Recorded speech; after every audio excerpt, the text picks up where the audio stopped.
오늘은 예수님의 첫 번째 표적 이런 제목으로 말씀 전하도록 하겠습니다. 지난 주일까지 19번에 걸쳐서 베드로전서의 말씀을 강의했습니다. 사도 베드로의 마음과 그리고 흩어진 나그네들의 마음을 우리가 조금 이해하면서 그리고 동일하게 이 땅에 나그네로 살아가는 저와 여러분들에게 하나님의 큰 은혜, 위로, 격려가 있으셨으면 좋겠습니다. 혹시 말씀을 계속해서 듣고 싶으신 분들은 교회 홈페이지에 설교 전체가 다 올라가 있으니까 말씀을 들으시고 은혜 받으시면 좋겠습니다. 오늘부터 3월 한 달 동안 사순절 기간을 우리가 보내고 있으니까 오늘부터 3월 마지막 주 5주에 걸쳐서 예수님께서 행하신 중요한 사역들 5가지를 여러분들에게 소개하고 함께 말씀을 나누며 은혜를 나누려고 합니다. 오늘은 그 첫 시간으로 예수님께서 공생애를 시작하시면서 행하셨던 첫 번째 표적 사건을 여러분에게 전하려고 합니다. 가나 혼인잔치에서 물을 포도주로 바꾼 이 사건이 예수님께서 공생의 첫 번째 사건인데요. 바로 이 사건을 오늘 중심적으로 다루겠습니다. 성도 여러분, 사람에게 있어서 어떤 일을 하거나 어떤 말을 시작할 때 가장 처음으로 말하는 것은 매우 중요합니다. 왜냐하면 첫 번째 말에, 첫 번째 일에 그 사람의 꿈, 가치관 또는 비전과 사명을 담고 있기 때문이죠. 저도 우리 이한교회를 개척하면서 가장 먼저 하나님 앞에 묻고 준비했던 것이 우리 이한교회가 어떤 교회가 되어야 되는가라는 준비였고, 그 첫 예배 드리면서 제가 마태복음 16장의 본문으로 예수님께서 주인 되시는 교회라고 하는 그 첫 번째 설교를 통해서 우리 이한교회가 예수님이 주인 되는 교회라고 하는 이 가치관을 소개했습니다. 사랑하는 연인이 만나서 첫 번째 데이트를 할 때 대부분의 이런 생각을 갖습니다. 이 대상을 꼭 내가 이곳에 데리고 가고 싶고 이 일을 함께 했으면 좋겠다라는 생각을 가지고 있습니다. 왜냐하면 그게 내 생각이 반영되고 내가 귀하게 생각하고 있기 때문에 그거를 꼭 했으면 하는 생각이 있죠. 직장에 취업해서 첫 번째 월급을 탔을 때 그것을 어디에다 쓸까? 이거 매우 중요합니다.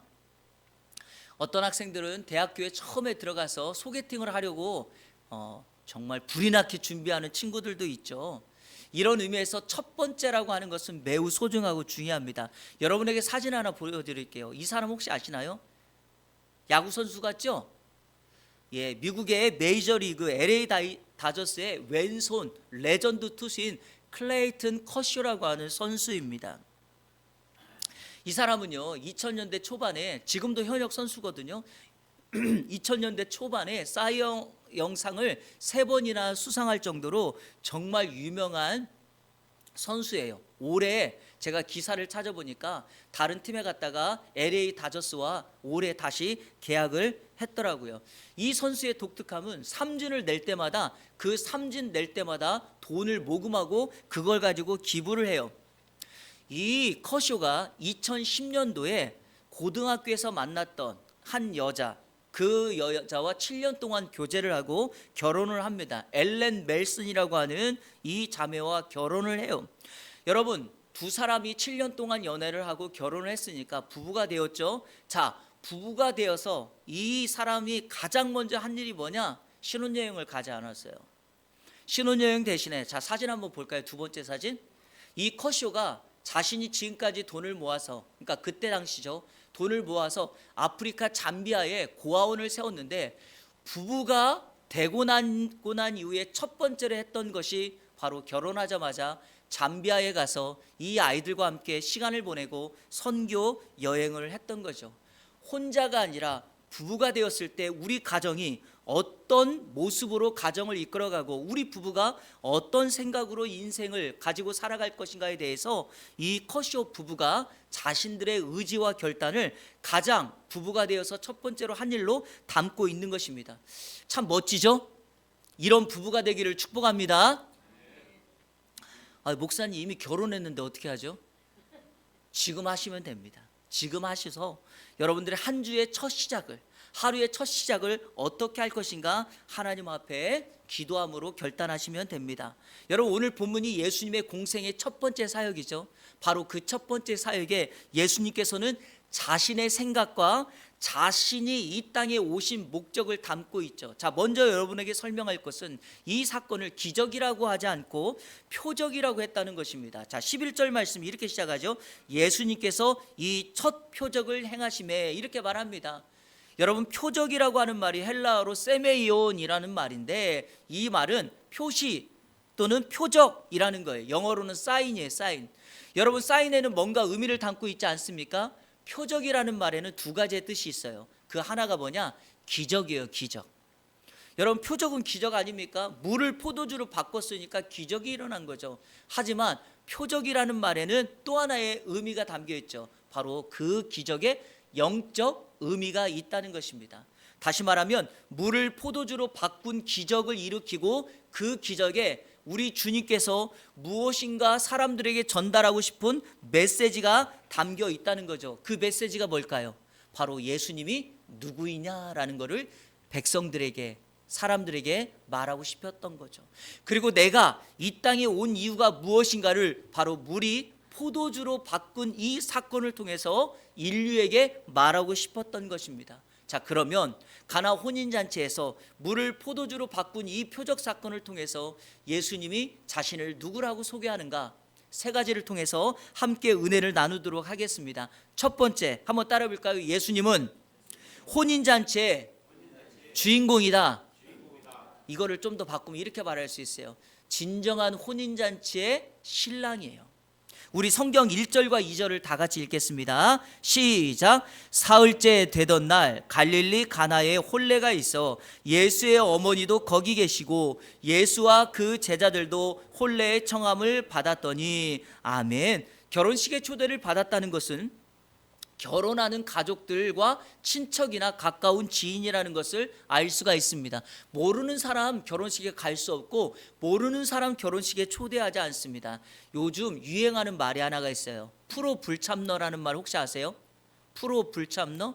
경조사 같은 행사에 참석하지 않는 사람을 일컫는 말이 프로 불참러예요. 과거에 한 방송에서 가수 김은국이 개그맨 조세호에게 이런 말을 해요. 너 왜 안재욱 결혼식에 안 왔어? 이렇게 물어요. 그랬더니 조세호가 이렇게 말을 해요. 모르는데 어떻게 가요? 여러분, 모르는데 결혼식 어떻게 참석해요? 그때부터 나온 말이 프로 불참러라는 말이 된 거예요. 맞아요, 여러분. 결혼식은 모르는 사람은 갈 수 없는 겁니다. 자, 그러면 왜 예수님은 자신의 첫 번째 표적 사건의 그 과정을 결혼식으로 설명을 했을까요? 여기에는 두 가지의 영적 의미가 담겨 있기 때문이죠. 자, 첫 번째가 뭐냐? 하나가 뭐냐? 바로 결혼잔치가 천국잔치를 예표하기 때문이에요. 한번 따라해 보세요. 결혼잔치가 천국잔치를 예표한다. 우리가 살고 있는 이 세상에서 잔치를 할 때 가장 크고 가장 화려하게 하는 잔치가 뭐죠? 결혼식이에요. 여러분, 아무리 잔치가 많아도 결혼식처럼 크게 하는 경우는 없습니다. 그리고 여러분, 이 결혼식을 우리 주님이 이미지로 사용했던 이유는 바로 예수 그리스도를 믿고 그 성도들이 참여할 천국 잔치를 이 결혼식의 잔치가 예표하기 때문입니다. 성도 여러분, 이 잔치를 참여하지 못한다는 것은 하나님의 심판을 받는다는 것이고, 우리 주님이 첫 번째 표적으로 결혼식을 삼았다는 것은 반드시 이 기쁨의 축제 잔치에 참여해야 된다라는 것을 의미합니다. 마태복음 22장에서 예수님께서 한 비유를 통해서 천국을 이렇게 소개합니다. 거기에 보니까 한 임금이 자신의 아들의 결혼식을 진행하면서 사람들을 초대합니다. 그랬더니 초대장을 받은 사람마다 여러 가지 이유를 내밀어 이 잔치에 오지 않는 것입니다. 혼인잔치에 가야 되는데 바쁘다, 해야 될 일이 있다라고 하니까 사람들이 오기를 싫어합니다. 이 임금이 어떻게 하는가? 군대를 동원해서 그 참석하지 않는 사람들, 초대장을 받았지만 참석하지 않는 사람들을 멸하고 그 동네를 멸합니다. 그리고 난 다음에 임금이 종들을 시켜서 이렇게 말해요. 너희들 가서 길가에 있는 사람들 누구라도 좋으니까 다 데리고 와서 이 아들의 혼인잔치에 참석하게 해라 라고 말을 해요. 자, 우리 성경 마태복음 22장 12, 13절을 읽겠습니다. 시작. 이르되 친구여 어찌하여 예복을 입지 않고 여기 들어왔느냐 하니 그가 아무 말도 못하거늘 임금이 사원들에게 이르되 거기서 슬피 울며 이를 갈게 되리라 하니라. 아멘. 초대했는데 뭘 입고 오지 않았어요? 예복을 입고 오지 않은 이 사람들은 혼인잔치에 들어갈 수 없고, 여기 분명히 말합니다. 그 손발을 묶어 바깥 어두운 데 던지라. 거기서 슬피 울며 이를 갈게 되리라. 그러면 이 임금이 준비해 놓은 결혼잔치에 참여할 수 있는 예복이 뭘까요? 바로 예수 그리스도를 믿는 믿음이 이 예복입니다. 예수님은 결혼잔치를 통해 자신을 믿어 천국잔치에 들어갈 것을 예표하고 있습니다. 자, 또 하나, 왜 예수님은 결혼잔치의 이미지를 사용했을까요? 한번 저를 따라해 보세요. 예수님이 우리의 진정한 신랑이다. 맞아요, 여러분. 오늘 이 앞에서 제가 얘기했던 마태복음 22장에 이 임금은 하나님이고 이 아들은 예수 그리스도입니다. 예수 그리스도께서 이 땅에 오셔서 자기의 백성들 자신의 땅에 신랑으로 오신 거예요. 그 예수를 믿는다는 것은 우리의 신랑 되신 예수 그리스도를 맞이하는 우리의 신부된 모습을 소개하는 거죠. 예수님보다 6개월 앞서서 와서 이 땅에 주의 복음을 전했던 세례 요한이 이것을 명확하게 우리에게 설명하고 있습니다. 자, 한번 볼까요? 요한복음 3장 28절 이하 30절까지 같이 읽겠습니다. 시작. 내가 말한 바 나는 그리스도가 아니요 그의 앞에 보내심을 받은 자라고 한 것을 증언할 자는 너희니라. 신부를 취하는 자는 신랑이나 서서 신랑의 음성을 듣는 친구가 크게 기뻐하나니 나는 이러한 기쁨으로 충만하였노라. 그는 흥하여야 하겠고 나는 쇠하여야 하리라 하니라. 아멘. 여러분, 분명히 말하죠. 세례 요한이 나는 그리스도가 아니다. 신부를 취하는 자는 누구다? 신랑이다. 그 신랑 친구는 옆에서 그 신랑이 결혼하는 거에 대한 기쁨이 있는데, 여기 뭐라고 말합니까? 나는 이러한 기쁨으로 충만하다. 여러분, 세례 요한은 신랑 대신 예수 그리스도를 증거하고 그분을 높여드리는 들러리입니다. 이해되시죠? 그러므로 예수 그리스도만이 우리의 이 땅의 진정한 신랑 되심을 우리는 믿으셔야 합니다. 이 사실 때문에 어떤 교회는요, 세례식을 하면 세례받는 사람에게 머리에 화관을 씌워줘요. 왜 그러냐면 영적으로 우리 주님과 결혼식을 하는 겁니다 라고 생각하기 때문이죠. 이 세레모니 참 좋은 것 같아요. 세례하면 화관을 씌워서 그리스도의 신부가 되었습니다 라고 말해주는 것과 같아요. 그런데 세례 요한만 그런 것이 아니라 예수님 본인이 자신은 이 땅의 신랑이다라고 말씀합니다. 자, 우리 마태복음 9장 15절 읽겠습니다. 시작. 예수께서 그들에게 이르시되 혼인집 손님들이 신랑과 함께 있을 동안에 슬퍼할 수 있느냐? 그러나 신랑을 빼앗길 날이 이르리니 그때에는 금식할 것이니라. 아멘. 요한의 제자들이, 예수님의 제자들이 금식하지 않는 것 가지고 이것 때문에 질문합니다. 예수님이 이렇게 말씀하시죠. 혼인집, 결혼식이 있는 손님들과 신랑이 함께 있는데, 아니 결혼식 때 금식할 사람이 누가 있느냐? 내가 이 결혼식의 신랑인데 지금은 뭐예요?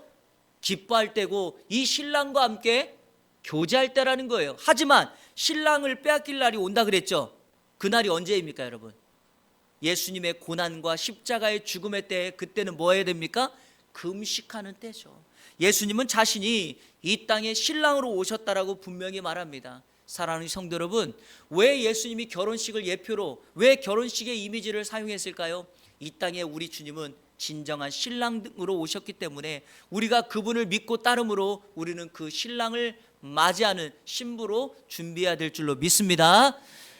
한 주간 동안 신랑 되신 예수 그리스도를 사모하며 그분과 함께 살아가는 우리 예안의 모든 성도님들 되시기를 주님의 이름으로 축원합니다. 둘째로, 예수님의 첫 번째 표적을 통해서 예수님이 자신을 누구라고 말하는가? 예수님은 부족함을 채우시는 분이에요. 한번 따라 볼까요? 부족함을 채우시는 분이다. 오늘 제가 이 두 번째 조금 더 집중해서 여러분에게 말씀드리려고 합니다. 자, 우리 3절 말씀 다 같이 읽겠습니다. 시작. 포도주가 떨어진지라 예수의 어머니가 예수에게 이르되 저들에게 포도주가 없다 하니. 아멘. 결혼식에 뭐가 떨어졌다? 포도주가 떨어졌다는 거예요. 포도주는 당시 결혼 축제를 화려하게 만들어주는 매개체의 역할을 합니다. 당시 이스라엘의 결혼 풍속에서 어떤 포도주를 사용하느냐에 따라서 그 결혼식의 품격이 달라집니다. 결혼식장 가보셨나요? 여러분 결혼식장 가서 무엇을 보고 이번 결혼식 참 좋다라고 말합니까? 예식도 예쁘고 뭐 예식장도 좋고 그런 거 다 좋잖아요. 그런데 음식이 뭐 해야 돼요? 아무리 예식장 이쁘고 결혼식 잘해도요, 음식 먹을 때 음식 맛없으면 도루묵이에요. 그렇지 않나요? 바로 포도주가 그 역할을 하고 있다는 거예요. 근데 여러분, 포도주가 떨어졌다는 건 무엇일까요? 예수 만나기 전에 우리의 상태를 말합니다. 결핍, 부족함, 연약함, 죄로 인한 우리의 상태를 의미합니다. 그러니까 예수님 만나기 전에 우리는 마치 포도주가 떨어진 것 같은 문제와 부족함과 결핍을 안고 살아간다. 그리고 인생에서 있어서 가장 큰 문제가 뭘까요? 바로 영혼 구원의 문제죠. 예수님을 만나기 전까지 우리는 구원받을 수 없다라는 것입니다. 바로 예수 그리스도께서 이 땅에 우리에게 신랑으로 오셔서 인생의 부족한 부분을 채우시는 분으로 오셨다라는 것입니다. 자, 그 과정을 여러분에게 설명해 보도록 하겠습니다. 포도주가 떨어지니까 결혼식에 참여했던 예수님의 어머니 마리아가 예수님에게 포도주가 떨어졌다라고 말을 합니다. 예수님은 이렇게 말하죠. 자신과 그게 무슨 상관이 있느냐? 내 때가 아직 이르지 않았다고 마리아에게 말합니다. 한마디로 이 포도주가 떨어진 이 결혼식과 나는 뭐한 일이다? 무관하다라고 말을 합니다. 그런데 성도 여러분, 여기에서 이 사건을 반전시키는 말씀이 있어요. 그게 뭐냐? 바로 5절이에요. 자, 우리 5절을 읽겠습니다. 시작. 그의 어머니가 하인들에게 이르되 너희에게 무슨 말씀을 하시든지 그대로 하라 하니라. 아멘. 마리아가 뭐라고 말해요? 하인들에게 이 예수님이 어떤 말을 하든지 너희들은 뭐라고 해요? 그대로 해라 라고 말합니다. 예수님께서 이 결혼식에 포도주가 떨어진 것은 나하고 아무 상관이 없다라고 말했지만 예수의 어머니 마리아는 그것을 상관없음으로 받아들이지 않고 이 하인들에게 이렇게 명령하는 거예요. 자, 이게 뭘까요? 성도 여러분, 자신과 아무 관계가 없는 이 사건을 예수님과 딱 접촉시키면, 예수님과 연결시키면 반드시 그곳에 뭐가 일어날까요? 문제 해결과 기적이 일어나는 줄로 믿습니다. 어떤 문제도 해결될 것처럼 보이지 않는 그 상황 속에 누군가가 기도함으로 하나님의 은혜가 그 장소와 딱 연결되면, 기도하는 그 가정의 어머니의 기도를 듣고 그 가정과 하나님이 연결되면 그때부터 뭐가 일어난다? 기적이 일어나게 됩니다. 여러분, 마리아가 하인들에게 이 예수님이 무슨 말을 하든지 그대로 하라, 이 말이 무슨 말씀일까요? 예수님이 연결된다는 말은 바로 이 뜻이에요. 이 결혼식의 주인공이 바뀌었다라는 거예요. 이제 예수님이 결혼식에 관람객으로, 아니 초청받은 객으로 온 것이 아니라 이 결혼식의 주인공이 예수님이 될 때 비로소 이 결혼식은 완전히 달라지게 된다라는 것입니다. 결혼식의 품격이 달라지게 되는 것입니다. 이게 바로 오늘 여러분에게 전하고 싶은 메시지예요. 여러분의 인생의 부족함이 어떻게 해결될 것인가? 예수 그리스도를 연결시키세요. 예수 그리스도를 여러분의 중심에 모시세요. 여러분의 모든 인생의 염려와 짐을 그분께 맡기십시오. 그러면 우리 주님이 우리와 연결되어서 우리의 인생을 이끌어 가시고 우리 삶의 키를 쥐고 그분이 우리를 이끌어 갈 줄로 믿습니다. 가끔 예수 그리스도를 믿는다는 것을 여러분에게 이렇게 제가 설명드렸죠. 예수 그리스도를 믿는다는 것은 내 인생의 자동차의 운전대를 누구에게 맡기고, 예수님께 맡기고 나는 어디에 앉아서, 조수석에 앉아서 그 운전하는 예수님을 뭐하게 한다? 기쁨조로 살아간다. 이해하셨어요? 가끔씩 이렇게 우리 남편들이 운전할 때 아내분들이 보조석에, 조수석에 앉죠? 그런데 남편이 가다가 눈을 깜빡깜빡 졸음 운전을 해요. 그럼 옆에서 뭐예요? 손등을 탁 때리거나 껌을 까주거나 귤을 까주면서 졸면 안 돼요, 이렇게 하지 않아요? 여러분, 조수석에 있는 사람은 운전자가 어떻게 해야 돼요? 그 목적지까지 잘 갈 수 있도록, 잠자지 않도록, 졸지 않도록 정말 안전운전할 수 있도록 만들어주는 거죠. 내 인생을 이끌어가는 분이 예수 그리스도라면 우리는 그분의 옆에서 그분을 기쁘시게 하고 그분의 영광을 위하여 그분의 도구가 되어서 찬양하는 것이 바로 내 인생을 그분께 맡긴다는 것입니다. 이 갈릴리 가나의 혼인잔치에 이제 주인공이 예수 그리스도께서 되시니까 어떤 역사가 일어납니까? 자, 7절 8절 보십시오. 주인공 되신 예수님께서 이런 명령을 합니다. 같이 읽습니다. 시작. 예수께서 그들에게 이르시되 항아리에 물을 채우라 하신즉 아귀까지 채우니 이제는 떠서 연회장에게 갖다 주라 하심에 갖다 주었더니 아멘. 결혼식의 주인공 되신 예수 그리스도께서 명하십니다. 하인들은 순종하죠. 사랑하는 성도 여러분, 이 순종이 바로 예수 그리스도를 온전히 믿고 따르는 순종이어야 합니다. 자, 항아리에 물을 채우는 거 어렵습니까? 쉽습니까? 항아리에 물을 채우는 거 어려워요? 쉬워요?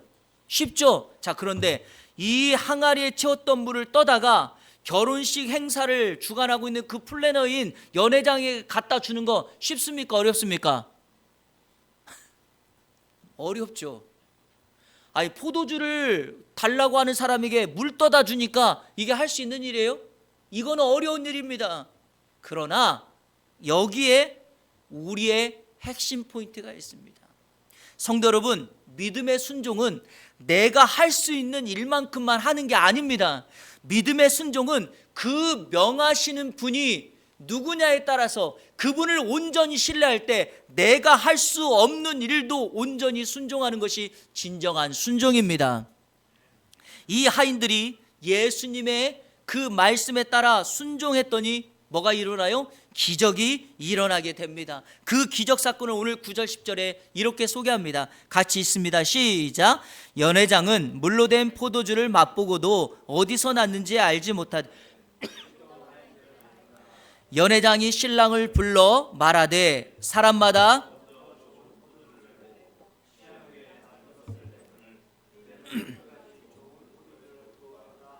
아멘. 여러분, 결혼식을 이스라엘은 일주일 동안 하는데 포도주를 낼 때 어떤 거를 먼저 내겠어요? 좋은 거를 먼저 내고 난 다음에 사람들이 어느 정도 취했을 때 조금 낮은 급의 포도주를 줘야지 큰 문제가 없을 거 아니에요? 근데 지금 분위기가 완전히 달라진 것입니다. 오늘 9절과 10절에서 여러분에게 강조하고 싶은 것 두 가지를 여러분에게 강조합니다. 먼저 첫 번째, 연회장은 지금까지 이렇게 좋은 포도주를 맛본 적이 없었어요. 왜 그럴까요? 여러분은 그 이유가 뭐라고 생각하십니까? 만드신 분이 예수님이기 때문에 그래요. 여러분, 어떤 물건 살 때 그 물건 살 때 꼭 상표를 볼 때 뭘 봐요? Made in, 국산인 줄 알고 샀더니 Made in 베트남, 차이나 이러면 기분 상하지 않습니까? 비싼 돈 주고 샀는데 이거 아닙니까? 이 포도주는 Made in Jesus, 굳이 말하자면 Made in Heaven이에요. Heaven. 그러니까 여러분, 이 세상에서 그 어느 누구도 맛볼 수 없는 극상품의 포도주가 되었다라는 것입니다. 혹시 물의 원소가 뭔지 아십니까? H? 질문 들어갑니다. 포도주의 원소 기호가 뭘까요? 포도주는 혼합물이기 때문에 어떤 원소라고 말할 수 없어요. 제가 이것 때문에 어제 또 계속 찾아봤더니 굳이 말하자면 이렇게 써요. 이렇게. 저는 읽지도 못하겠습니다. 왜 그러냐? 혼합하고 빼고 해야 돼요. 자, 그러면 한번 상상해 보세요. 생각해 보세요. 아무리 포도주를 잘 만드는 장인이라 할지라도 그날의 컨디션에 따라서 어느 때는 좋은 포도주 맛을 내고 어느 때는 또 조금 약한 포도주를 내는 게 혼합물의 것 아닙니까? 예수님이 만들면 그런 경우가 없다라는 거죠. 왜냐하면 예수님께서 하셨기 때문에. 바로 이 사건에서 이 연회장은, 아니 온 인류는 이제까지 맛볼 수 없는 은혜를 맛보게 된다. 자, 다음으로 강조하고 싶은 건 이거예요. 이 기적의 은혜를 누구만 할까요? 물 떠온 하인들만 경험했다는 것입니다. 성도 여러분, 똑같은 환경과 장소에서도 어떤 사람은 은혜를 받고 어떤 사람은 은혜를 못 받아요. 이걸 반대로 말하면 어떤 상황 속에서도 은혜 받는 사람이 있을 수 있어요. 자, 그러면 이 사람이 누굴까요? 오늘 본문의 하인들이죠? 그러면 이 하인들은 어떻게 했던 사람인가? 순종한 사람입니다. 우리가 은혜 받는 그 자리는 순종의 자리에 있을 때 은혜 받는 것입니다. 내가 할 수 있는 일만 순종하고 할 수 없는 일은 제외시키는 그런 것이 아니라 명하신 분이 예수 그리스도 하나님이시기에 그분이 우리에게 어떤 말씀을 하시든지 우리는 그 말씀에 순종하는 거예요. 자, 이 결혼식의 최대의 수혜자가 누구라고 생각하십니까? 결혼의 당사자가 아닙니다. 결혼을 하고 있는 집안이 아닙니다. 이 결혼식의 최대의 수혜자는 순종했던 물을 떠다 준 하인들입니다. 여러분, 사람들에게 손가락질 받는 사람이죠. 집안이 좋지 못한 사람이죠. 가진 것 없다고 원망할 수 있는 사람들이죠. 하지만 그런 모든 사람들이라 할지라도 우리 주님의 말씀에 순종하는 그 순간부터 인생의 역전이 되고 반드시 우리 하나님은 그 순종하는 사람들을 통하여 하나님의 기적, 은혜를 경험하게 하실 줄로 믿습니다. 이번 한 주간 우리 사랑하는 예한의 성도 여러분, 주님의 말씀에 오늘 본문의 하인처럼 진정한 순종을 하여 하나님의 은혜를 경험하는 복된 한 주간 되시기를 주님의 이름으로 축원합니다. 예수님의 첫 번째 이 표적 사건을 통해서 우리에게 보여주는 예수님이 누구인가? 세 번째는 예수님은 한번 따라 볼까요? 믿음의 대상이다. 우리 11절 말씀 같이 읽겠습니다. 시작. 예수께서 이 첫 표적을 갈릴리 가나에서 행하여 그의 영광을 나타내심에 제자들이 그를 믿으니라. 아멘. 여러분, 표적의 결론은 결국 예수님이 이 땅에 오신 구원자임을 사람들에게 선포하고 어떻게 합니까? 그 예수님을 믿게 하는 것, 그것을 알리는 사건이 바로 이 첫 번째 표적 사건입니다. 그래서 예수님을 우리는 온전히 믿음의 대상으로 믿어야 됩니다. 기적 사건 자체에 얽매이면 어떤 현상이 벌어지는가? 기적 사건만 보고 그 기적을 일으키신 예수 그리스도는 뒷전이 되고 맙니다. 그러니까 믿음의 대상이신 예수 그리스도께서 이 땅에 오셨지만 자기 민족인 유대인들은 예수님을 거절하고 외면했던 것입니다. 자, 우리 요한복음 1장 9절부터 11절까지를 읽을 텐데 쉬운 성경으로 한번 읽겠습니다. 제가 가루에 친 것 같이 다 해서 읽겠습니다. 시작. 참빛 예수님이 있었습니다. 그 빛 예수님은 세상에 와서 모든 사람을 비췄습니다. 참빛이 되신 말씀 예수님이 세상에 계셨습니다. 세상은 그분 예수님을 통하여 지음을 받았는데도 그분 예수님을 알지 못하였습니다. 그분 예수님은 자기의 땅에 오셨으나 그의 백성들은 그분 예수님을 영접하지 않았습니다. 아멘. 여러분, 오늘 우리가 읽었던 본문이 요한복음 2장이죠. 이 사건이. 그런데 요한복음 2장에 앞선 1장에 예수님께서 이 땅에 오신 그 아기 예수로 오신 사건을 이렇게 설명합니다. 자기의 동족인 유대인들이 예수님을 믿지 않았다. 그래서 2장을 시작하면서 예수님은 이 첫 번째 표적을 통하여 내가 이 땅에 온 진정한 믿음의 대상이다. 나를 통하여만 예수님을 믿고 구원받을 수 있다라는 것을 그들에게 선포한 것입니다. 바로 그분이 우리의 구원자 예수 그리스도이십니다. 말씀을 맺겠습니다. 예수님께서 가나 혼인잔치에 물을 포도주로 바꾸시면서 예수님 자신이 이 땅의 신랑이고 이 땅의 진정한 구원자이심을 세상에 선포합니다. 자, 그런데 신랑 되신 예수 그리스도의 모습이 우리에게 어떻게 나타나는가?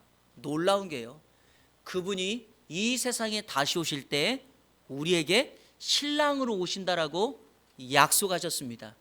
바로 오늘 그 말씀을 여러분에게 결론으로 삼고 말씀을 마치려고 합니다. 여러분, 예수님이 이 땅에 신랑으로 오셨는데 그분의 신랑 되심은 오시고 끝난 것이 아니라 하늘 보좌 우편에 앉아 계신 예수님께서 때가 되어서 이 땅에 다시 오실 때 우리에게 신랑으로 오시겠다라고 말씀하십니다. 자, 우리 성경 한번 읽어볼까요? 요한계시록 19장 7절 8절입니다. 같이 읽습니다. 시작. 우리가 즐거워하고 크게 기뻐하며 그에게 영광을 돌리세 어린 양의 혼인 기약이 이르렀고 그의 아내가 자신을 준비하였으므로 그에게 빛나고 깨끗한 세마포 옷을 입도록 허락하셨으니 이 세마포 옷은 성도들의 옳은 행실이로다 하더라. 아멘. 어린 양은 예수 그리스도죠. 이 땅에 다시 오실 어린 양 대신 예수 그리스도의 혼인 기약이 이르렀어요. 다가오고 있어요. 바로 그 신부, 그의 아내로 준비되는 사람이 이 땅에 남겨진 우리들이고 이 땅에 남겨진 교회입니다. 바로 어떻게 될까요? 빛나고 깨끗한 세마포옷을 입어야 되는데 그 세마포옷은 성도들의 뭐다? 옳은 행실이다. 올해 우리 이한교회 표어처럼 말씀과 기도로 거룩하게 세워지는 성도가 되어서 거룩한 옷을 입고 이 땅에 다시 오실 신랑 되신 예수 그리스도를 맞이할 준비를 하는 겁니다. 그러면 어떤 역사가 이루어지는가? 자, 우리 요한계시록 21장 2절 다 같이 읽겠습니다. 시작. 또 내가 보매 거룩한 성 새 예루살렘이 하나님께로부터 하늘에서 내려오니 그 준비한 것이 신부가 남편을 위하여 단장한 것 같더라. 아멘. 다시 오실 신랑 되신 예수 그리스도를 거룩한 성 새 예루살렘, 뭐죠? 천상의 교회입니다. 이 땅에 있는 성도를 이야기합니다. 우리가 그 신랑을 위하여 열심으로 단장하여 그분을 맞이할 준비를 하면 우리는 새하늘과 새 땅, 영원한 천국, 그분의 나라에서 우리 주님과 함께 상속을 받아 왕노릇할 것이다 라고 말씀하고 있습니다. 사랑하는 성도 여러분, 예수님께서 이 땅에 우리의 구원자로 오셔서 이 첫 번째 표적을 통하여 당신이 이 땅에 구원자로 오셨고 신랑으로 오셨기 때문에 우리의 연약함과 부족함을 채우는 우리의 주인 되심을 기억하십시오. 그분의 영광을 보며 한동안 살아갈 수만 있다면 우리의 삶 속에 거룩을 유지하며 그분을 위하여 찬양하고 그분이 우리에게 주시는 은혜의 삶을 살아가게 될 줄로 믿습니다. 이번 한 주간 예수 그리스도의 거룩한 신부로 살아가는 예안의 모든 성도님들 되시기를 주님의 이름으로 축원합니다. 우리 시간에 같이 찬양하기를 원합니다. 우리 지난번에 주일날 한번 찬양했던 곡인데요, 많이 불러보지는 않았지만 아마 아실 거예요. 주가 주되심을. 그렇습니다 여러분, 그분을 주되심으로 인정하기 시작하면 우리 삶 속에는 진정한 평안과 참된 은혜가 임하게 될 줄로 믿습니다. 우리 같이 찬양하며 나갑니다.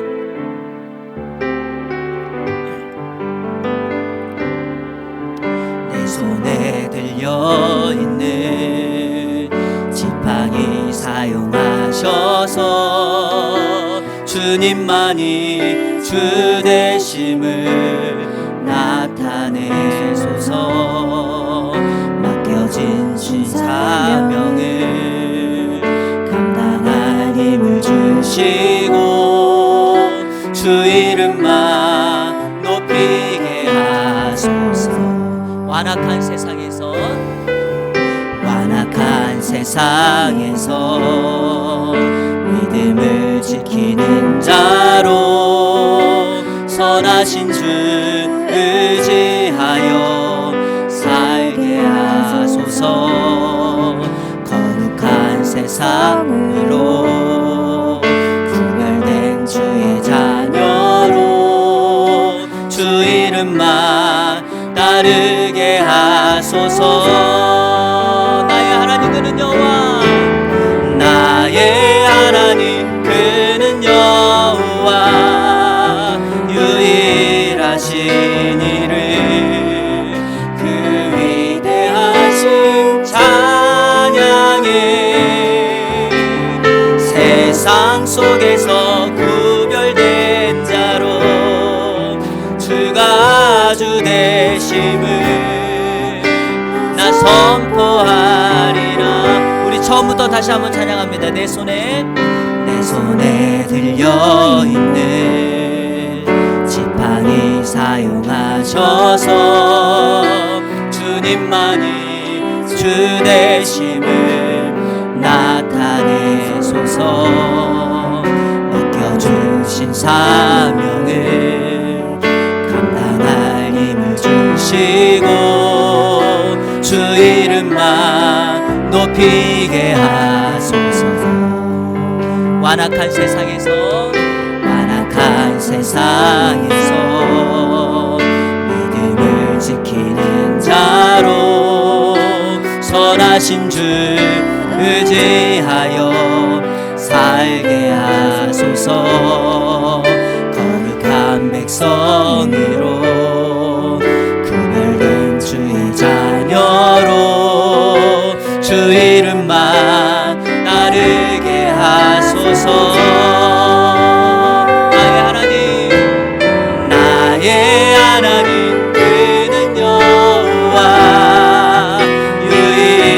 하신 일을 그 위대하신 찬양해. 세상 속에서 구별된 자로 주가 주 되심을 나 선포하리라. 나의 하나님, 나의 하나님 그는 여호와, 유일하신 이를 그 위대하신 찬양해. 세상 속에서 구별된 자로 주가 주 되심을 나 선포하리라. 주의 영광 이곳에, 주의 영광 이곳에 가득해. 우리 손에 주님과 함께 찬양하며 우리는 전진하리. 모든 열방 주 볼 때까지 주의 영광 이곳에, 주의 영광 이곳에 가득해. 우리 손에 주님과 함께 찬양하며 우리는 전진하리. 모든 열방 주 볼 때까지. 아멘. 여러분, 학자들은요, 물을 포도주로 바꾼 예수님의 사건을 새 창조의 역사로 설명합니다. 말씀 한마디로 산이 생기고 바다가 생기고 짐승과 사람을 만드셨던 그 하나님의 역사가 예수 그리스도를 통하여 이루어졌다라고 말합니다. 여러분, 오늘 말씀을 통하여 우리가 기억해야 될 것은 이것입니다. 여러분의 인생의 부족함을 예수 그리스도와 연결시켜서 그곳에 우리 주님이 주인 되기 시작하면 그곳에 새로운 창조의 역사, 새로운 출발점이 시작된다는 것입니다. 제가 오늘 광고했던 것처럼 내일부터 우리 다음 세대가 새 학기를 시작하는데요, 우리 어머니들 많이 준비하셨죠? 우리 이중원 목사님 아이가 초등학교에 들어가요. 가방도 사고 연필도 사고 노트도 산 거예요. 근데 여러분, 새날 첫 시간 한 주간을 시작하며 여러분이 하나님께 기도함으로 예수 그리스도의 그분을 우리의 인생과 연결시키고 그분의 사건을, 그분의 인생을 나의 사건으로 연결시키기 시작한다면 이번 한 주간이 우리 주님과 동행함으로 물을 포도주로 바꾼 것처럼 우리 삶의 새로운 역사가 시작되는 출발점이 될 것입니다. 왜 나는 이렇게 힘드냐고요? 예수님이 여러분의 인생의 진정한 주인이십니까? 여러분의 삶의 자리에 예수님이 앉아 계십니까? 바로 그것을 오늘 기도해야 합니다. 이 시간에 다 같이 기도할 때, 주님, 나의 인생을 이끌어가 주옵소서. 기도하지 않고 말씀에 순종하지 않고 내 인생 앞서가지 않게 하시고 주님이 나를 인도하시는 대로 순종하며 따라가게 하옵소서. 두 번째로, 하나님, 내 삶에 새로운 역사가 일어나기를 원합니다.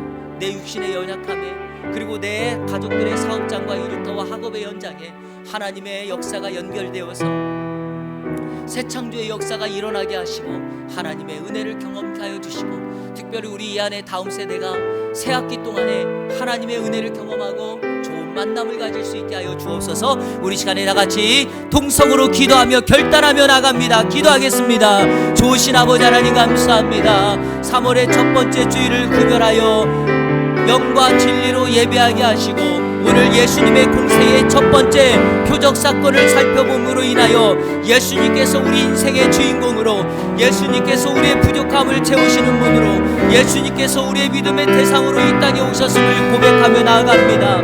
하나님, 역사하여 주옵소서.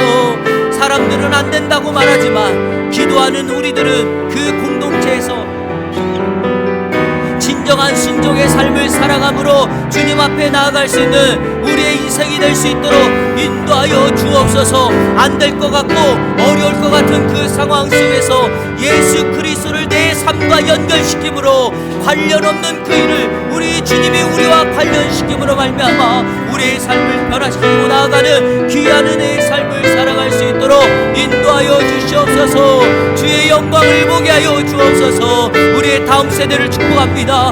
내일부터 새 학기가 시작됩니다. 하나님, 새로운 역사를 통하여 새로운 은혜를 주시고 만남의 축복을 주시고 우리의 자녀들이, 우리의 다음 세대가, 우리의 사랑하는 성도들이 새로운 은혜를 경험하며 나갈 수 있도록 인도하여 주시옵소서. 주님 감사합니다. 특별히 기도할 때 하늘의 은혜를 경험케 하시고 하나님의 영광을 보게 하시고 하나님의 능력을 경험하며 나갈 수 있도록 인도하여 주시옵소서. 오 주님 함께하여 주시기를 원하오니 주여 충만케 하여 주시고 성령의 거룩한 은혜의 역사가 임할 수 있는 우리 안에 모든 성도들 될 수 있도록 인도하여 주옵소서. 기도하는 우리 성도들의 삶에 찾아가 주시고 만나 주옵소서. 하나님, 회복과 치유의 역사가 일어나게 하시고 사랑하는 성도들의 눈물과 아픔을 회복시켜 주시는 놀라운 은혜가 있게 하여 주옵소서.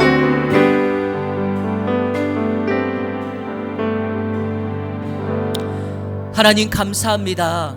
오늘 말씀을 통하여서 예수님께서 첫 번째 표적 사건을 통하여 우리의 신랑 되심을, 우리의 부족함을 채우시는 분으로, 그리고 우리의 믿음의 대상임을 분명히 알았습니다. 이제 우리의 삶의 매일의 삶 속에서 신랑 되신 예수 그리스도와 교제하고 친밀한 만남을 갖게 하여 주시고 이 땅에 다시 오실 우리의 신랑 예수 그리스도를 거룩한 옷으로 단장하며 준비하며 그분을 맞이할 준비를 하는 우리 이 안의 성도들 다 되게 하여 주옵소서. 예수 그리스도의 이름으로 기도하옵나이다. 아멘.